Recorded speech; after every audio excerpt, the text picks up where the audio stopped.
משקל, אורך, רוחב, נפח. אנו מודדים את מהירות הקול, האור, לנו ווייז, זמן הנסיעה וההגעה.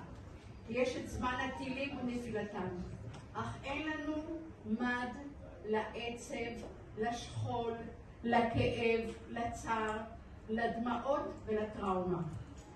אנו שבויים בערפל עמוק. איך נפלו גיבורים ומי ימלל גבורות ישראל? לטקס יום הזיכרון לשואה ולגבורה נוסף עוד יום, 7 באוקטובר, שיזכר לדורי דורות. איך אויב אכזר, חדור שנאה, חלאות אדם, פלש לארצנו, הרג, השחית, שרף ובזז את אזרחינו. מסיבת הטבע הפכה בן רגע למסיבת טבח. לא היינו ערוכים לכך, הופתענו קשות. יום שמחת תורה היה ליום תוגה.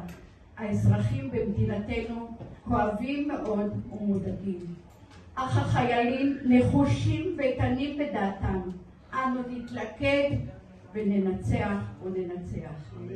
מי ייתן ונראה את שבויינו חוזרים במהרה, וימים טובים של תקווה, אהבה, שקט יגיעו לארצנו, ופה יהיה רק טוב. אמן.